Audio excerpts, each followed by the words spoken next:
guys, aku habis beli zinc sulfat monohydrate tapi dari dua pabrik farmasi yang berbeda, satunya Novafarin dan satunya Holifarin, yang masing-masing memiliki dosis yang sama per tabletnya adalah 20 mg.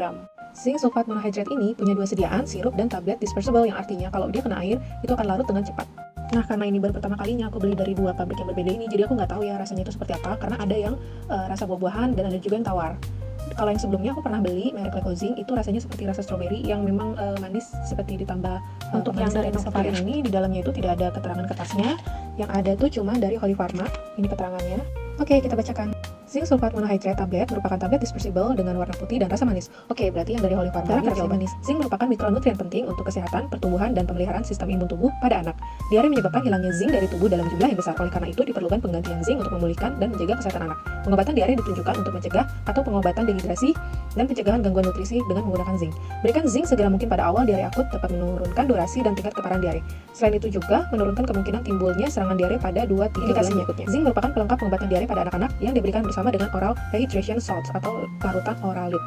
Posologi atau cara pemberian. Pada bayi berusia 2-6 bulan, setengah tablet dispersible artinya 10 mg atau setengah sendok takar atau 2,5 ml setiap hari selama 10 hari berturut-turut meskipun diarenya sudah berhenti. Untuk anak-anak 6 bulan sampai dengan 5 tahun, satu tablet dispersible 20 mg atau 1 sendok takar 5 ml setiap hari selama 10 hari berturut-turut meskipun diarenya sudah berhenti. Yang tidak boleh diberikan pada zinc adalah yang memiliki hipersensitivitas terhadap zinc itu sendiri. Efek samping. Hingga saat ini tidak ada laporan efek samping yang parah dari pemberian zinc pada diare. Satu-satunya efek samping yang pernah dilaporkan adalah muntah dan tidak perlu dihentikan terapi jika tidak parah. Jika muntah terjadi setengah jam setelah pemberian obat, berikan 1 sendok takar atau 5 ml lagi. Sebagai gantinya, jika pasien memuntahkan sirup kedua atau pemberian kedua, jangan diberikan lagi pada hari itu, tetapi selanjutnya pada hari berikutnya. Toksisitas zinc secara oral pada dewasa dapat terjadi akibat asupan zinc lebih dari 150 mg per hari, kurang lebih dari 10 kali dosis yang direkomendasikan dalam jangka waktu yang. Penggunaan dosis tinggi pada zinc dalam jangka waktu yang lama dapat menyebabkan penurunan konsentrasi lipoprotein plasma dan absorpsi tembaga yang dapat menimbulkan anemia, neutropenia, serta akibat lainnya. Efek samping yang bisa terjadi yaitu mual, rasa pahit, muntah, dan iritasi pada mulut. Selama diare masih berlangsung, selain diberikan suplementasi zinc, juga diberikan oral rehydration salts atau larutan oralit yang kita bisa bikin sendiri atau beli. Pada ibu menyusui, dianjurkan tetap menyusui atau meningkatkan frekuensi menyusui pada anak selama dan setelah diare.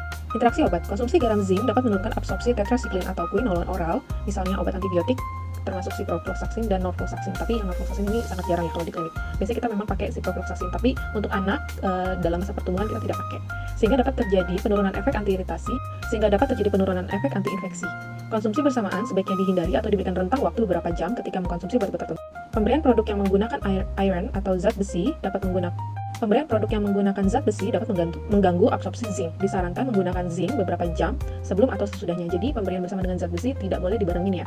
Toksisitas atau keracunan. Walaupun tidak ada toksisitas serius yang akut maupun kronis yang terjadi akibat konsumsi zinc, namun sebaiknya obat ini tidak digunakan lebih dari 14 hari karena zinc dapat membentuk kelat dengan tembak. Oke, cara penggunaannya adalah dengan memasukkan tablet zinc ke dalam 1 sendok makan air putih matang, lalu bisa diaduk-aduk karena dia cepat larut. Lalu dibantu dengan digoyang-goyangkan. Cara penggunaannya, masukkan tablet zinc ke dalam 1 sendok makan, lalu digoyang-goyangkan atau diaduk. Setelah itu baru dapat diminum. Dalam praktek sehari-hari, biasanya aku juga menambahkan zinc ini pada terapi selain yang diare, juga pada terapi pengobatan penyakit atau keluhan yang berhubungan dengan kulit, seperti pada terapi akne, terapi dermatitis, atau terapi-terapi yang membutuhkan support imun sistem. Itu berdasarkan pengalaman, itu sangat terbantu oleh zinc sulfat ini. Di sini juga tertulis jangan menggunakan air teh. Oke, karena orang Indonesia itu suka banget sama teh, jadi takutnya nanti apa-apa dilakukan dengan teh. Nah, untuk kemasan dari yang Novafarin seperti ini, tertulis zinc sulfat monohydrate tablet dispersible 20 mg. Nah, belakangnya ada tulisan tapi kecil-kecil banget, dan di sini ada bintik-bintik untuk kita menggunting obat dari sisi samping dan sisi samping ini. Untuk tampilan dari Holy sendiri seperti ini.